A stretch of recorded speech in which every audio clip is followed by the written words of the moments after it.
Prenez vos téléphones, prenez vos Bibles. Sachez que je suis dans une forme olympique aujourd'hui. Et j'en attends autant de vous. On va avancer pas à pas dans un message vraiment, vraiment important. J'aimerais vous inviter à aller dans le livre de Zacharie. Zacharie au chapitre 1. Et on va lire des versets 16 à 22. 16 à 22. Si ça va être affiché, si tu peux privilégier la version Darby, s'il te plaît, Nicolas. Ok, vous y êtes, c'est bon ? Alors ça nous dit ceci. C'est pourquoi ainsi parle l'Éternel. Donc c'est Dieu qui parle. Je reviens à Jérusalem avec compassion, et ma maison y sera rebâtie, et le cordeau sera étendu sur Jérusalem. Crie de nouveau et dis, ainsi parle l'Éternel des armées, mes villes auront encore des biens en abondance. Et l'Éternel consolera encore Sion, il choisira encore Jérusalem. Petite pause. Dieu parle ici, ok ? C'est Dieu qui a annoncé sa parole, qui a parlé, et maintenant, c'est Zacharie qui parle. Et Zacharie, dans ce qu'on va lire, on va avoir comme une espèce de conversation avec un ange qui est présent à ce moment-là. Et il va dire ceci. Essayez d'imaginer la scène. Je levai les yeux et je regardai, et voici, il y avait 4 cornes. Je dis à l'ange qui parlait avec moi, mais qu'est-ce que sont ces cornes ? Et il me dit, ce sont les cornes qui ont dispersé Juda, Israël et Jérusalem. Et l'Éternel me fit voir encore 4 ouvriers. Le mot ici, et je prends juste le temps de m'arrêter pour vous expliquer, ce mot ouvrier en hébreu, on le retrouve tout dans l'Ancien Testament sous le mot charpentier. Ok ? C'est normalement ouvrier ou charpentier ? Ouvrier, mais c'est le mot charpentier. Et je dis, que viennent-ils faire ? Et il dit, ce sont les cornes qui ont dispersé Juda de manière à ce que nul ne lève la tête. Et ces charpentiers sont venus pour les effrayer et pour abattre les cornes des nations qui ont levé la corne contre le pays de Juda afin d'en disperser les habitants. Au travers de ces quelques versets d'une grande profondeur, on va parler aujourd'hui de la thématique de construire et reconstruire, mais même plus que ça, de savoir trouver un remède au découragement. Et si vous êtes déjà passé par des périodes de découragement, je parle de ce genre de découragement où vous avez l'impression que tous les vents sont contraires, que tous les vents sont contre vous, que vous avez le sentiment d'être à terre au bout de vous-même et que, en fait, vous n'avez plus rien à donner. Vous savez, ce genre de moment où, en fait, on se sent tellement vide qu'on se demande si on va arriver à trouver la force d'avancer encore un pas de plus. Est-ce qu'il y en a qui sont déjà passés par là ? Ce genre de moment, mais où on est au bout, d'ailleurs, comme on le dit, au bout du rouleau. On déroule le rouleau, il n'y a plus rien à dérouler, on est au bout. Et on va parler de ça ce matin, et on voit dans ce passage que Dieu va montrer à Zacharie une vision. Et dans cette vision, alors qu'il lève les yeux, il aperçoit 4 cornes. Et au travers d'une lecture approfondie de la Bible, lorsqu'on étudie la Bible, en fait, les cornes sont le symbole de la puissance, de la force et de l'autorité. Et même d'ailleurs dans la culture hébraïque, c'est toujours lié à l'autorité et à la force. Et ces cornes, on voit qu'elles ne sont pas là pour faire joli, elles ne sont pas seulement là pour montrer une puissance, mais elles sont venues, comme on le voit au verset 21, pour disperser, pour diviser Juda, Israël et Jérusalem. Ces 4 cornes, elles ne sont pas là pour faire quelque chose de bien, mais elles sont venues pour diviser, pour détruire et amener la dispersion. Et on pourrait voir dans ces 3 mentions, Juda, Israël et Jérusalem, seulement des lieux physiques, mais ça représente également l'Église de Christ qui est l'Israël spirituel d'aujourd'hui. Je tiens à vous rappeler ceci, mais quand vous lisez les promesses qui sont faites à Israël et toutes les choses que déclare Dieu sur Israël, c'est aussi pour nous qui sommes son Église. Il y a un Israël naturel, il y a un Israël spirituel. Et ces versets, dans ce passage, et c'est vraiment important ce qu'on voit aujourd'hui, en fait, ça nous dévoile et ça nous montre le mode opératoire de l'ennemi lorsqu'il s'attaque à Israël, lorsqu'il s'attaque à l'Église et le corps du Christ. Et il vient pour disperser. Et cette dispersion, c'est une dispersion qui est diabolique et qui a pour le but de détruire et d'amener vraiment la désolation. Et vous savez, lorsqu'on parle un petit peu de toutes ces puissances spirituelles qui sont à l'œuvre, lorsqu'on parle du diable, En fait, il y a souvent 3 manières de voir les choses. Il y a des gens, ils voient tout au travers d'attaques démoniaques. Tout ce qui leur arrive, c'est Satan qui se cache derrière chaque buisson et chaque truc qui vous arrive, c'est le diable qui se déchaîne contre vous. C'est une manière de voir les choses, mais c'est une manière qui n'est pas juste. Il y a une autre manière de voir les choses, c'est Dieu étant le maître de l'univers, qui est derrière chaque variation, chaque petite chose qui vous arrive dans votre vie, et tout ce qui vous arrive, c'est Dieu qui l'a provoqué. Ce n'est pas juste. Et il y a une troisième façon de voir les choses, c'est les gens qui pensent que tout ce qui leur arrive est dû aux aléas de la vie. C'est la vie, c'est les circonstances, c'est comme ça, et ce n'est pas juste non plus. Et il est vraiment important de voir les choses sous un regard d'équilibre, en sachant que Satan ne se cache pas derrière chaque chose négative de nos vies.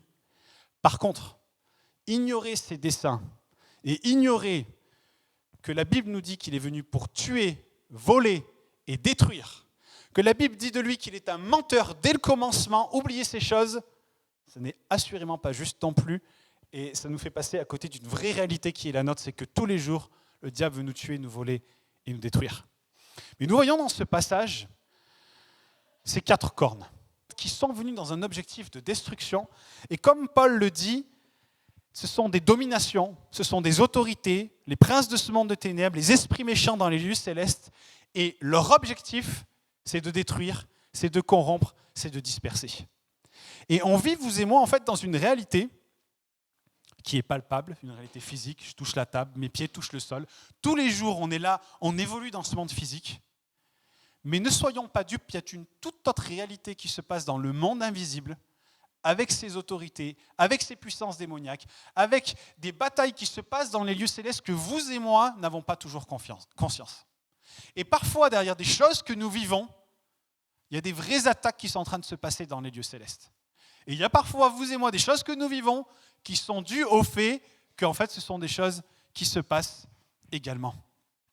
Mais nous, on voit dans ce passage que ces puissances de ténèbres, elles viennent pour diviser l'Église, diviser les familles, diviser les mariages, disperser et déchirer en morceaux les chrétiens, et tout cela dans un seul but, afin, regardez ce qui est marqué, afin que nul ne lève la tête. Afin que le peuple soit si vaincu, si découragé que leur tête, en fait, elle soit dirigée que vers le bas à regarder leurs pieds. Et ça fait des gens, en fait, qui marchent comme ça dans leur vie. Et ils n'arrivent jamais à lever la tête devant le poids de l'adversité. Et cette adversité, cette dispersion, en fait, elle vient pour détourner notre regard de l'avenir, de la foi et de l'espoir, afin qu'en fait, on soit découragé. Et comme on le voit dans ce passage, lorsqu'une personne, elle marche, le regard baissé, qu'elle ne peut pas lever la tête, qu'elle est tellement découragée, en fait, c'est des gens qui marchent sans croire qu'il y a une issue, qui marchent sans même essayer de rechercher le chemin de Dieu. Et ça, c'est ce que fait, et c'est ce que veut notre adversaire, qu'on se concentre uniquement sur là où nous en sommes aujourd'hui, sur ce que nous sommes aujourd'hui, à nous consommer sur place dans notre situation, sans lever le regard vers Dieu, vers notre secours, vers l'Éternel. Et comme ces cornes, en fait, le diable vient pour disperser, bousculer, consumer le peuple de Dieu et en fait détruire notre vision. Vous savez, la Bible nous dit que, faute de vision, le peuple de Dieu périt. En fait, lorsque notre regard est tourné vers le sol et qu'on ne regarde pas à Dieu, en fait, ça fait de vous des gens qui allez rester statiques dans votre situation sans jamais pouvoir aller au-delà. Et combien il y en a dans l'Église? Et n'en parlons pas dans le monde. Des gens qui sont tellement accablés, tellement sous le poids des problèmes qu'ils n'ont que d'autre choix que de regarder leurs pieds. Et l'ennemi de nos âmes ne veut pas qu'on regarde l'avenir avec foi. Il veut mettre en péril notre avenir. Certains d'entre vous, vous vivez la tête baissée, peut-être depuis très longtemps. Vous avez été découragés, l'ennemi a envoyé la dispersion, la division, peut-être dans votre couple, dans votre famille, avec vos enfants. Vous avez l'impression qu'il n'y a pas de chemin de réconciliation possible, il semble qu'il n'y a plus rien. Peut-être que vous avez essayé de vous relever, mais que vous n'avez pas réussi. Parce que vous voyez que les problèmes qui sont présents. Vous avez l'impression qu'il n'y a pas d'espoir, qu'il n'y a pas d'avenir. Mais ça, c'est les mensonges du diable. Comme je vous l'ai dit, il est un menteur dès le commencement et il fera tout ce qu'il faut pour vous faire passer à côté de votre destinée. Et Il souhaite envoyer la dispersion et la division dans votre vie, dans votre famille, pour vous faire marcher la tête baissée. Mais marcher la tête baissée, ce n'est pas comme ça qu'on est appelé à marcher. Le psaume 121, versets 1 et 2 nous dit « Je lève les yeux vers où ? Vers les montagnes. » Le chrétien, il ne marche pas la tête baissée. Il marche la tête levée en tournant le regard vers Dieu. Et on n'est pas appelé à être découragé et à regarder vers le bas. Parce que c'est l'ennemi qui vient contre nous, qui est venu comme contre la nation d'Israël, de Juda, de Jérusalem, et qui veut qu'on reste vaincu la tête contre terre. Vous savez, on ne réalise pas, et je vais le répéter encore et encore, c'est un verset que j'ai appris par cœur, Éphésiens 2:10. Avant la fondation du monde, Dieu avait préparé pour nous des bonnes œuvres d'avance pour qu'on les pratique. Arrêtons-nous là 2 secondes, et j'aimerais un peu vous faire réaliser 2-3 choses. Imaginez-vous 1 million d'années en arrière. Nous n'étions pas là, ok ? En tout cas, assurément, pas vous, pas moi. Imaginez Dieu qui, de toute éternité, alors que la terre n'était pas créée, alors que le monde n'était pas créé, alors que des milliards d'années en arrière, tout ça, rien de tout ça n'était créé, a pris le temps de se poser et de vous dessiner. Vous croyez que la couleur de vos yeux est due au hasard ? Vous croyez que la forme de votre nez, Dieu n'y a pas pensé ? Il a dessiné votre nez, il a dessiné votre bouche, il a décidé de la couleur de vos cheveux, il a décidé que vous auriez le 2e doigt de pied plus long que le premier, ou pas, selon vos pieds. Mais plus que ça, vous savez ce qu'il a fait ?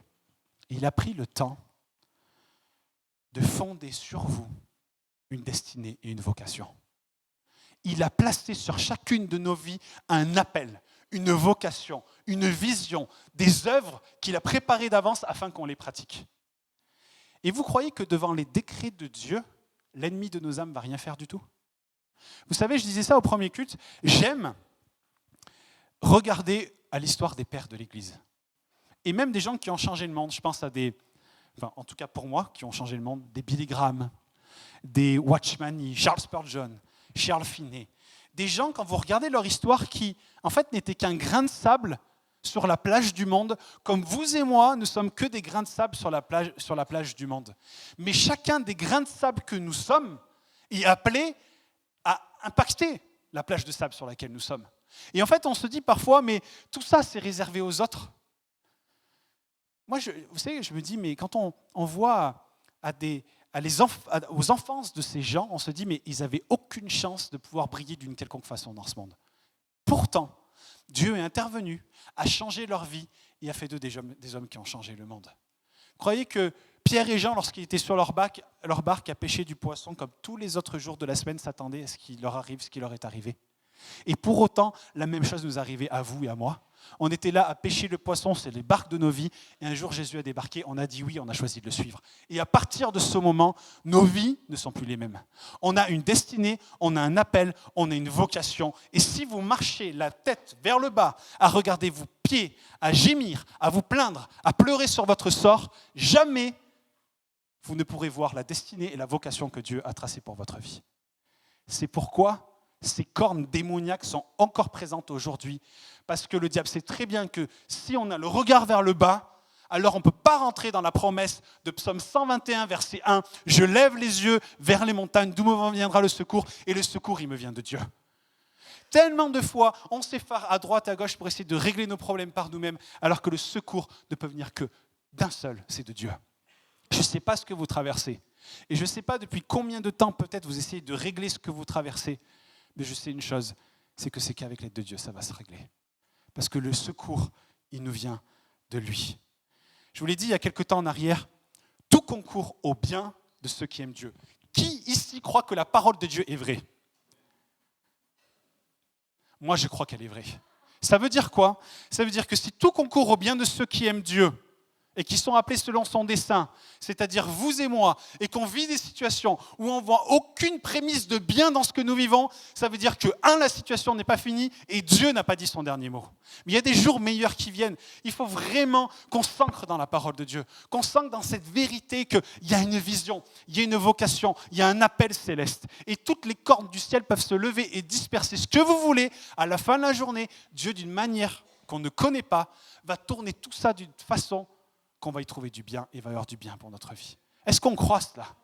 Pensez peut-être à vos enfants qui ne vous parlent plus, vos enfants qui abandonnent les seigneurs, votre mariage qui est en péril. Pensez peut-être à votre travail, vous avez perdu votre travail, vous êtes au chômage, vous retombez dans des addictions, vous avez des problèmes dans votre santé, vous avez des problèmes, je ne sais dans quel domaine. Dieu, d'une manière ou d'une autre, va faire tourner tout ça pour votre bien. Si le regard n'est pas tourné vers nos baskets, mais tourné vers lui. Et nous voyons dans ce passage que face à ces attaques démoniaques, face à ces difficultés, il y a un remède qui nous est présenté. Il y a une solution qui nous est présentée. On voit que ces forces démoniaques se lèvent, mais Dieu est en train de lever une autre force. Et c'est quoi cette autre force ? Des charpentiers. Il lève des charpentiers. Vous avez déjà vu un charpentier ou pas ? Ils ont leur petite besace, leur petite ceinture de travail. J'en parlais tout à l'heure avec Jérémy, il faut absolument que j'en achète une. Je fais partie de ces gens qui cherchent leurs outils à droite et à gauche toute la journée.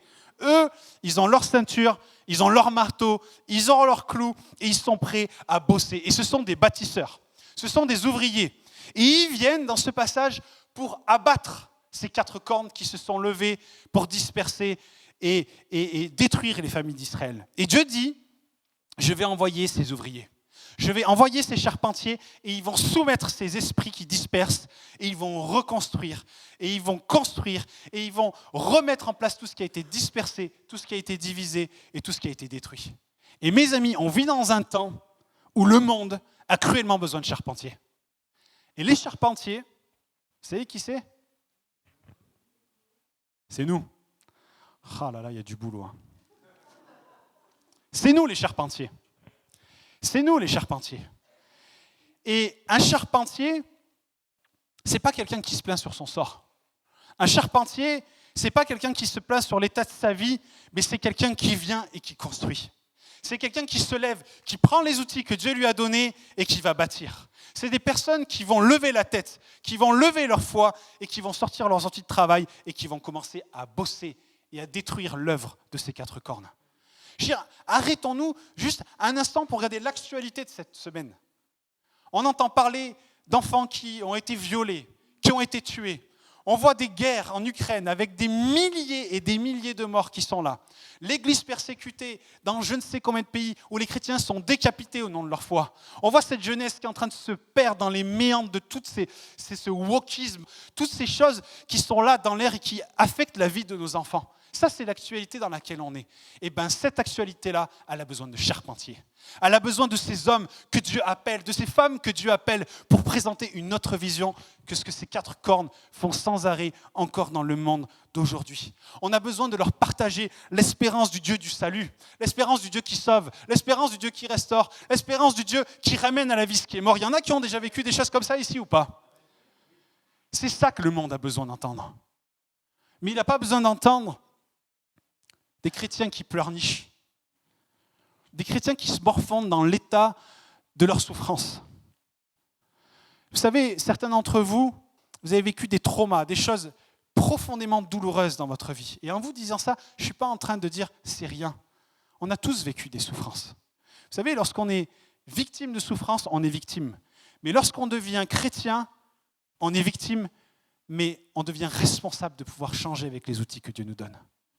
Combien de chrétiens aujourd'hui sont des victimes et des responsables de leur propre état qui ne changent pas ? Si on croit dans un Dieu qui sauve, qui guérit, qui restaure, qui change les vies comme personne d'autre, avec cette métanoïa, cette conversion, ce changement de vie, comment se fait-il que des chrétiens après 20 ans continuent de dire « mais moi, mais si tu savais la vie que j'ai eue, que ci, que ça, que truc ». Le monde a besoin de charpentiers, il a besoin d'ouvriers que Dieu envoie dans la maçon. Et il est temps pour nous de travailler sur ce qui nous inquiète, sur ce dont on se plaint. J'en parlais tout à l'heure, je suis tellement reconnaissant à Elsa, à Émilie, à Delphine pour le travail qu'elles font avec Rendant ta destinée, avec ces femmes qui viennent et qui affrontent leurs problèmes, qui affrontent leurs abus, qui affrontent ce qu'elles ont vécu. Et il y a une restauration qui est là. Il y aura un avant et un après. Mais c'est ça qu'il faut, c'est traiter ce qui est un boulet dans notre vie.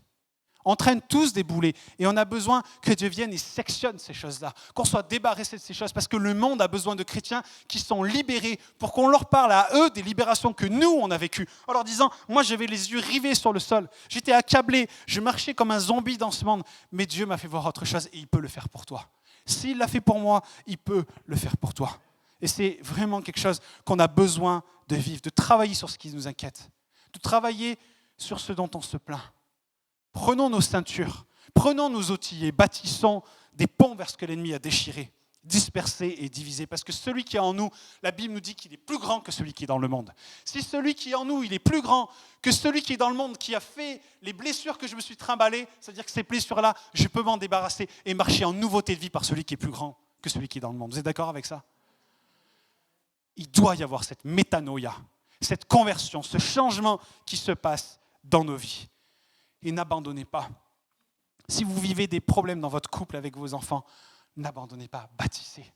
Bâtissez des ponts de réconciliation avec votre époux, votre épouse. Bâtissez des ponts de réconciliation avec vos enfants qui ne vous parlent plus. Bâtissez des ponts de réconciliation avec ces problèmes d'identité que vous avez en Jésus-Christ. On a besoin d'être restaurés dans ce que nous sommes en Dieu. Et Dieu nous a équipés d'outils non pas pour démolir, mais pour construire. Et plus que pour construire, pour reconstruire. Parce qu'on ne peut pas nous satisfaire de nos situations.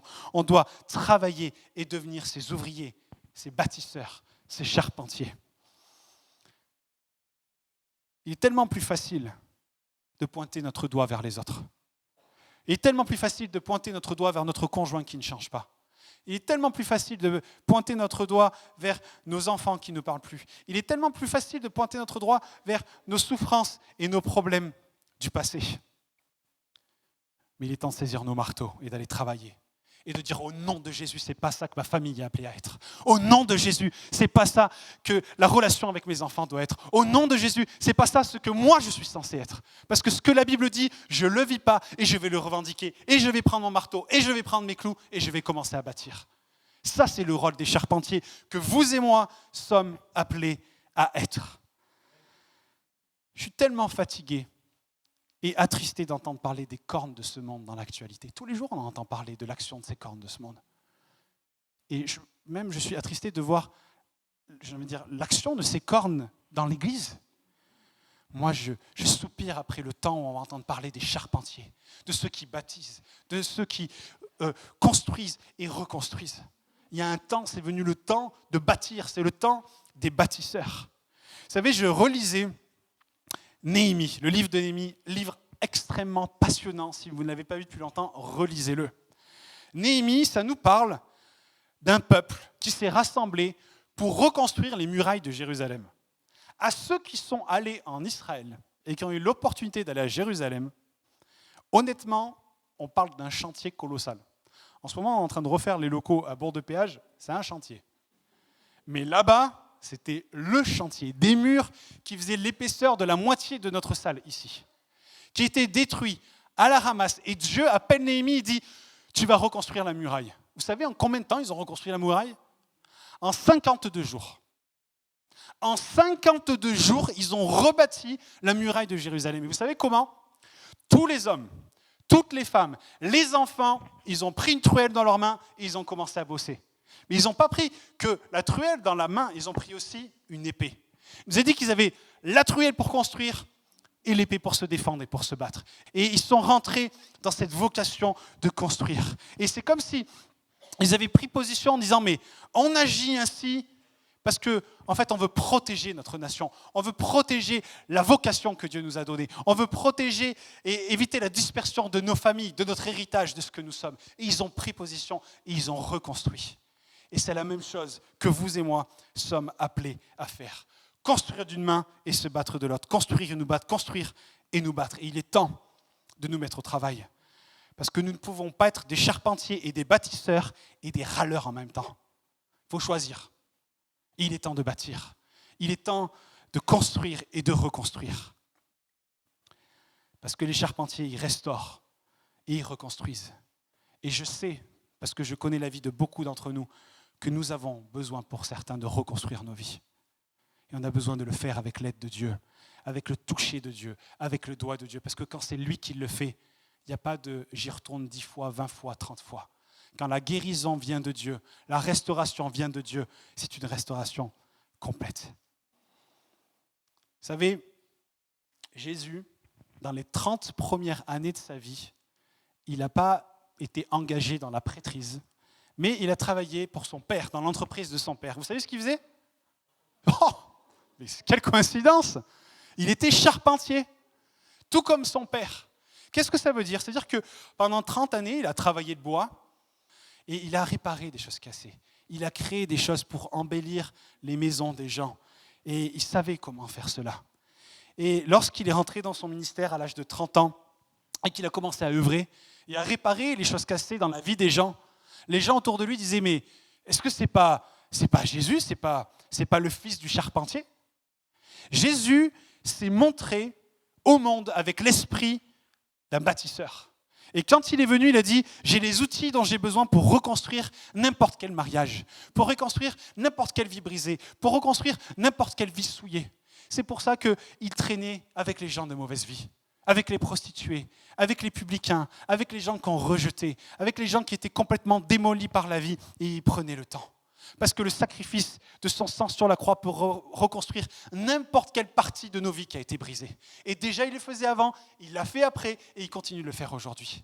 Si vous avez des parties brisées en vous, le sang de Jésus peut vous restaurer d'une manière que aucune chose sur la terre ne peut le faire. Parce que c'est notre Jésus. Il est notre charpentier. Et lorsqu'il est venu sur la terre, il est venu chercher les brisés. Il est allé auprès de cette femme qui avait eu 5 aventures et qui était maintenant avec un 6e homme. Et qui était rejeté. Et il l'a relevé dans sa dignité. Il est auprès d'elle et il l'a touché, il a reconstruit sa vie. Il a dit, mais amenez-moi la pharisienne que vous avez traînée hors du lit, que vous m'avez amenée pour que je la lapide. Et je vais vous montrer ce que je vais faire. Je vais reconstruire sa vie. Et je vais raconter son histoire. Et je vais la mettre dans mon livre afin que tous ceux qui liront son histoire retrouvent l'espoir. Et savent qu'on peut se remettre d'un divorce, qu'on peut se remettre de toutes les souffrances possibles et inimaginables dans notre vie. On peut se remettre d'un adultère. On peut se remettre aussi de l'avortement. Parce que Dieu reconstruit. Il reconstruit. Et c'est un réparateur, c'est un restaurateur, c'est un constructeur, c'est un charpentier. Et son nom, c'est Jésus-Christ. Et il agit encore aujourd'hui. Il reconstruit tout ce qui est brisé et tout ce qui est démoli dans nos vies. Vous croyez cela? Est-ce qu'on croit à cela? Lorsqu'on lit les évangiles, on voit le cœur de Jésus qui se déverse pour les gens qui sont brisés. Et il le fait au travers de cet esprit, j'ai envie de dire, de construire et reconstruire, de ramener la dignité là où il y a l'indignité. Alors, face à tous ces moments que nous pouvons vivre, ces moments de profonde difficulté que vous vivez peut-être actuellement, de souffrance, il y a un remède. Parce que la Bible, elle nous donne tout ce dont on a besoin pour vivre cette vie. Il y a 3 choses que Dieu nous appelle à reconstruire et qu'on va voir ensemble. Et c'est vraiment extrêmement important, et je finirai sur ces 3 points. La première chose que Dieu veut que nous reconstruisions, il veut qu'on reconstruise notre autel. Il nous appelle à reconstruire l'autel. Chaque problème dans nos vies est avant tout un problème de prière. Je répète ça quand même. Chaque problème dans nos vies est avant tout un problème de prière. Et on a besoin de reconstruire nos autels, de réparer notre autel. Parce que si nous réparons notre autel, alors notre vie sera également réparée, restaurée. Et les choses changeront. Il arrive parfois qu'on arrive à des moments tellement au bout du rouleau que c'est à ce moment-là en fait, qu'on se remet à construire l'autel et qu'on se remet à prier et à nous engager dans une relation avec Dieu. Mais il y a tellement de combats qui pourraient être évités si nous avions un autel présent dans notre vie jour après jour. Des fois, on attend d'être au bout du bout quand on a épuisé toutes les solutions possibles pour rebâtir notre autel et nous approcher de Dieu. Mais on est appelé à mettre Dieu en premier dans notre vie, à l'invoquer, à l'écouter, à prier. Et alors que cet autel sera reconstruit, ainsi aussi en sera notre vie, notre mariage, nos enfants, notre avenir, parce qu'il n'y a pas de raccourci. Vous savez, on vit dans un monde où, dans les enseignements qui sont donnés dans l'Église, on nous fait miroiter un petit génie dans la lampe qui répond à chacun de nos désirs comme ça. On vit dans une société Amazon Prime. Je commande, 24 heures après, ça arrive. Mais avec le Seigneur, il n'y a pas de raccourci. Tu bâtis ton autel. Tu plies le genou devant Dieu. Et tu pries ton Père dans le lieu secret. Et alors les choses vont changer dans ta vie. C'est pourquoi, lorsqu'Élie, je prends cet exemple. Élie a évolué dans une période où, dans sa nation, ça n'allait pas du tout. Les chrétiens, les prophètes étaient persécutés. Il n'y avait pas eu de pluie pendant 3 ans et demi, il y avait la famine, il n'y avait rien.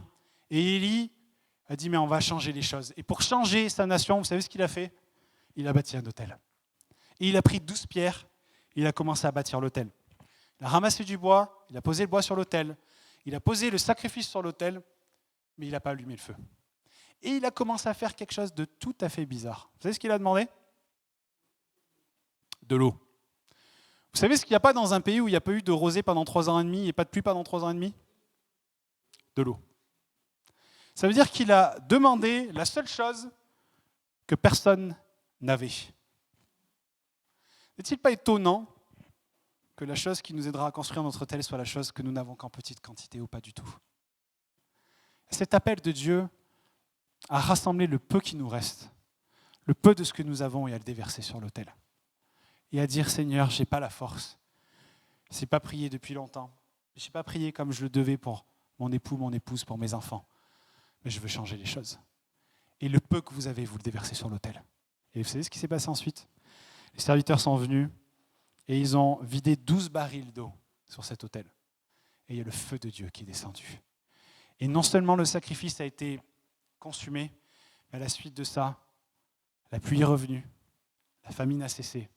Et après quelques péripéties, les chrétiens ont été persécutés. Les prophètes ont été persécutés. Mais ça a commencé avec un autel qui a été bâti. La plupart des gens ne prient que lorsqu'ils ont ce qu'ils n'ont pas besoin. Lorsqu'on est dans le besoin, on ne prie pas. Lorsqu'on se retrouve au pied du mur, on prie. Mais ce n'est pas cette attitude, ce n'est pas cette façon de vivre à laquelle nous sommes appelés. Reconstruisons l'autel. Ne laissons pas l'autel à l'abandon. Lorsque des ennemis, des situations viennent contre notre couple, notre famille, avec dispersion et division, contre notre travail, contre nos finances, mais reconstruisons l'autel parce que nous sommes des bâtisseurs.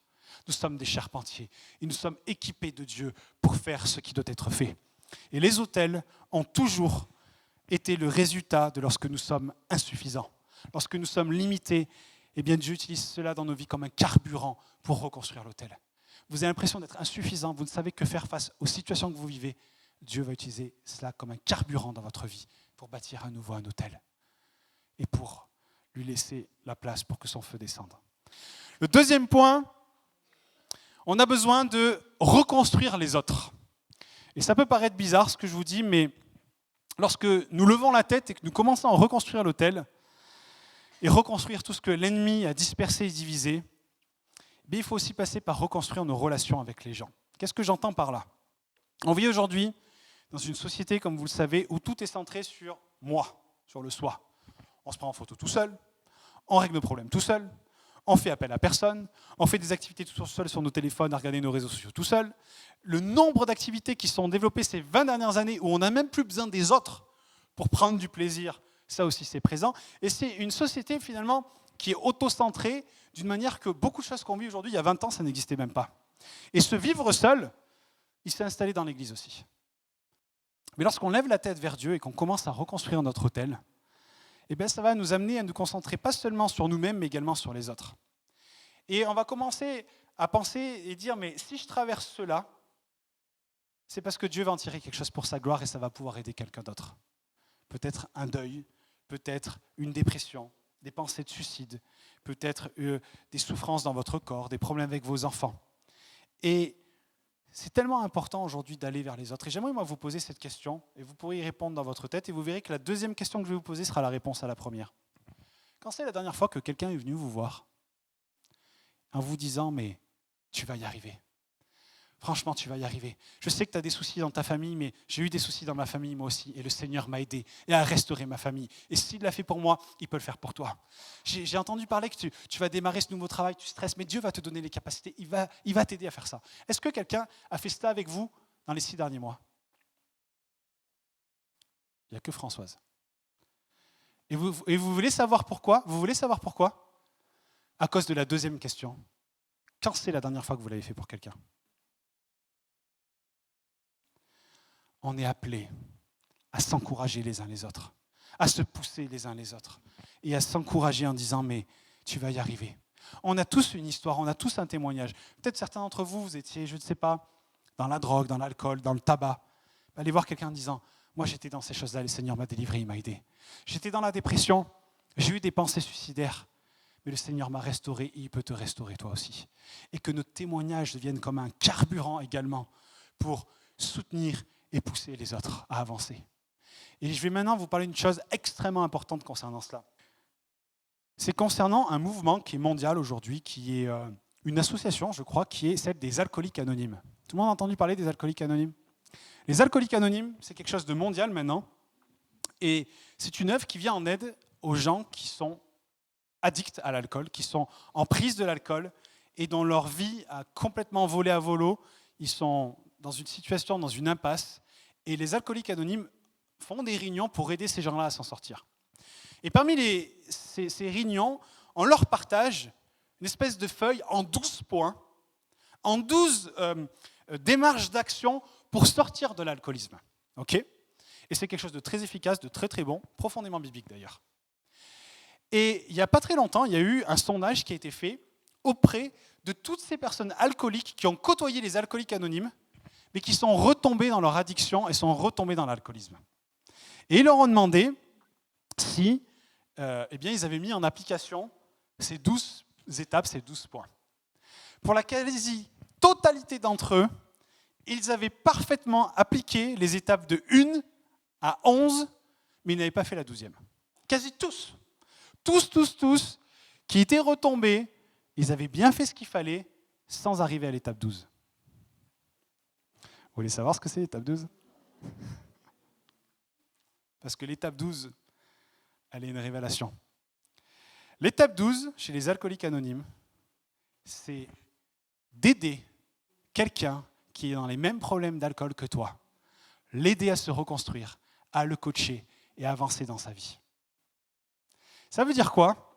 Ça veut dire que, pour les alcooliques en tout cas, lorsqu'ils aident quelqu'un qui a le même problème qu'eux, parfois même un plus gros problème qu'eux, ça les aide eux-mêmes à triompher de leurs problèmes. Moi, j'aimerais vous donner un témoignage perso. Ça fait depuis un peu plus de 10 ans maintenant que je suis pasteur de cette église. Et je sais que ma vie ne serait pas ce qu'elle est aujourd'hui si je n'avais pas cette fonction, cet appel que Dieu m'a donné. Vous savez pourquoi ? Parce que dans ce que je fais, je côtoie des gens, j'essaie d'aider des gens en les amenant auprès de Dieu, parce que c'est lui qui agit pour eux. J'essaie d'enseigner les gens, de les accompagner. Et ça, en fait, ça me maintient hors de ma propre boue. Et ça peut paraître pas très spirituel, ce que je suis en train de vous dire, mais en fait, lorsque vous aidez d'autres, ça vous sort de votre propre boue à vous. Et certains d'entre vous, vous nagez dans la boue depuis très longtemps, mais peut-être parce que vous n'avez pas essayé de venir en aide à des gens qui sont dans la même boue que vous. Et c'est ce que nous voyons au travers de cela. C'est qu'on a besoin de reconstruire notre autel, de regarder au Seigneur et après de regarder aux autres et d'aider les autres et d'encourager les autres qui sont dans la boue qu'on a pu traverser, mais dans la boue tout court en disant « mais tu vas y arriver et je vais être là pour toi, je vais prier pour toi, je vais t'accompagner. Où est-ce que tu en es vis-à-vis de ci ? Où est-ce que tu en es vis-à-vis de ça ?» Quand c'est la dernière fois qu'on a demandé à quelqu'un vraiment comment il allait vis-à-vis peut-être même de choses qui sont difficiles pour lui ? Des problèmes de caractère, des problèmes dans son couple, des problèmes de masturbation, des problèmes de pornographie, des problèmes d'alcool, de tabac, de drogue, de pensées mauvaises, de choses comme ça. Pourquoi est-ce qu'on ne vit pas ces choses-là alors que des gens dans le monde le vivent ? C'est salvateur d'aider les gens. C'est salvateur de nous ouvrir aux autres et de les accompagner à passer au travers de leurs épreuves. Construisez votre autel. Construisez d'autres personnes. Parce que c'est cela que l'Église est censée être. Vous savez, si on est un peu honnête 2 secondes, l'Église, c'est quoi ? C'est un groupe de paumés et de gens blessés par la vie, qui ont eu plein de problèmes dans la vie, mais le divin charpentier est venu, nous a restaurés, nous a guéris, nous a réparés, pour que nous puissions faire avec d'autres. C'est vrai ou pas ? Moi, ma vie, j'étais un paumé avant. Je suis toujours un peu dans certains domaines, mais par la grâce de Dieu, j'avance. Mais c'est ce qu'on est appelé à être et à aider d'autres, à avancer et à sortir de la boue. Et nous sommes ce groupe de personnes touchées par le divin charpentier, pardonnées, réparées, guéries, soutenues. Il nous a donné la force pour arriver là où nous en sommes aujourd'hui. Il va continuer de le faire et on peut le faire pour d'autres. Donc c'est le 2e point, c'est reconstruire les autres. Et le 3e point, donc le premier c'était quoi ? reconstruire l'autel. Deuxième, reconstruire les autres. Et troisième, c'est nous édifier nous-mêmes. Qu'est-ce que j'entends par là ? D'ailleurs, on en parlait c'était avec Nasser qu'on parlait de ça. Ah oui, ça sera une bonne mise en pratique, ça. On était sur le chantier vendredi. Nasser est plombier, donc moi je suis dans le bâtiment aussi. Et comme dans tous les boulots, il arrive parfois qu'en fait on fasse des trucs et ça ne marche pas. Et il y a deux possibilités qui s'ouvrent à vous. Péter un câble et employer un langage très fleuri, ce qui m'arrive parfois, de moins en moins. Ou la deuxième option, c'est vous édifier vous-même, vous encourager. Et alors moi je le fais, et Nasser le fait aussi. Et on dit, mais tu vas y arriver Nathan, t'es énorme, tu vas y arriver. Tu vas réussir à faire ce trou dans ce mur de 40 cm avec des galets du Rhône et des ferrailles qui passent en plein milieu. Tu as l'impression que tu ne vas pas y arriver, mais tu vas y arriver d'une manière ou d'une autre. Et on s'encourage, et on se booste. Et vous savez que ça, c'est biblique ? Vous savez que c'est biblique ? Vous savez où c'est que c'est marqué ? Dans Jude, au verset 20. On va le lire ensemble. Parce que ça, c'est primordial pour aussi triompher des choses qui nous accablent. Il nous a dit quoi ? Quant à vous, bien-aimés, édifiez-vous vous-même. Ce n'est pas quelqu'un d'autre qui vient nous édifier. Nous-mêmes, on s'édifie. Sur votre très sainte foi et priez par le Saint-Esprit. Prier par le Saint-Esprit, prier en langue, qu'est-ce que ça veut dire ? C'est-à-dire de rechercher le cœur du Père pour notre situation. C'est rechercher sa volonté et proclamer que sa volonté, elle va se passer. Proclamer que les promesses de Dieu, elles sont pour moi et elles vont arriver. Je vous donne une mise en pratique au travers d'une histoire de la Bible. Il nous est parlé un jour que David et tous ses soldats, ils reviennent de bataille, ils sont exténués, ils sont crevés et ils arrivent à Tsiklag. Et à Tsiklag, ils arrivent et qu'est-ce qui se passe ? Leurs femmes ont été enlevées. Leurs enfants ont été enlevés, les vieillards ont été enlevés, leurs maisons ont été brûlées, toutes leurs richesses ont été emportées, les mecs sont au bout du bout du bout. Et il nous est dit que ces soldats virils, forts, musclés, des guerriers, des hommes de guerre, se sont mis à pleurer au point de n'avoir plus de larmes pour pleurer. Et après, ils ont eu une petite idée quand ils ont eu plus de larmes pour pleurer. Ils se sont dit, qui c'est qui nous a mis dans ce pétrin ? C'est David, en fait. C'est lui notre chef de guerre. Allez, on va le lapider. Quelle brillante idée. Et à ce moment-là, David, il comprend tout ce qui se passe. Et il nous est dit que dans ce moment où il était au bout du bout, lui aussi, il s'encouragea dans le Seigneur. David s'est encouragé dans le Seigneur. Et pour moi, qu'est-ce que ça veut dire ? Ça veut dire que David a proclamé les promesses que Dieu lui avait données. Il a proclamé les promesses de Dieu. Il a cru dans les promesses de Dieu. Il s'est boosté. Il a dit, je vais y arriver avec l'aide de Dieu. On va aller récupérer les femmes, on va aller récupérer les enfants, on va aller récupérer tout. Et vous savez ce qui s'est passé ? Il a motivé tout le monde. Ils y sont allés. Ils ont récupéré leurs femmes, leurs enfants, leurs biens et les biens des Amalécites. Opération au top du top. Et ils sont revenus et ils ont gagné. Tout ça à cause de quoi ? À cause d'un homme qui a su s'édifier dans le Seigneur. Est-ce qu'il y a des hommes et des femmes qui savent s'édifier dans le Seigneur ici ? On a besoin de se booster, de s'encourager, de proclamer la parole de Dieu, que nous allons triompher des choses que nous pouvons vivre actuellement. Et nous voyons dans Éphésiens au chapitre 5 et au verset 18 et 20, la méthode par laquelle on fait tout cela. Il nous est dit, soyez au contraire remplis de l'esprit, entretenez-vous par des psaumes, par des hymnes, par des cantiques, chantant, célébrant de tout votre cœur les louanges du Seigneur, rendez continuellement grâce à Dieu pour toutes choses, au nom de Jésus-Christ. Ça veut dire quoi ? Ça veut dire qu'en dépit des circonstances, on s'entretient dans les choses de Dieu. Vous mettez de la louange, vous lisez la parole de Dieu, vous proclamez la parole de Dieu, vous priez à haute voix et vous vous levez comme un charpentier en disant dans le nom de Jésus, ça ne va pas se passer comme ça. C'est hors de question que ça se passe comme ça dans la vie de mes enfants. C'est hors de question que ça se passe comme ça dans mon couple. C'est hors de question que ça se passe comme ça pour mon business. Et vous vous levez et vous vous édifiez vous-même. C'est pour ça qu'on a besoin de comprendre ces vérités. Construire l'autel, reconstruire les autres et s'édifier nous-mêmes. Parce que nous vivons dans un monde où il y a des cornes démoniaques qui sont là pour disperser, voler, détruire nos vies, détruire nos familles, détruire nos héritages, détruire nos enfants. La question c'est, est-ce qu'on est là et on se laisse faire ? Ou on rentre dans cette vocation divine d'être des hommes et des femmes, des ouvriers dans la moisson, d'être ces charpentiers qui disent « Au nom de Jésus, ça ne se passera pas comme ça ». Le temps d'aujourd'hui, la société d'aujourd'hui crie et soupire après la révélation des charpentiers que nous sommes. C'est la Bible qui le dit. La révélation tout entière soupire après quoi ? La révélation des enfants de Dieu. C'est vous, c'est moi, c'est nous. Et le monde a besoin que nous rentrions dans notre appel. Alors il est temps d'arrêter de regarder nos chaussures. Il est temps d'arrêter de regarder à nos situations de souffrance. Il est temps d'arrêter de se plaindre et de se lever, de lever les yeux vers la vision, reconstruire l'autel et avancer et réclamer au nom de Jésus ce qui nous est dû. Parce que nous avons tous ici une vocation et un appel céleste.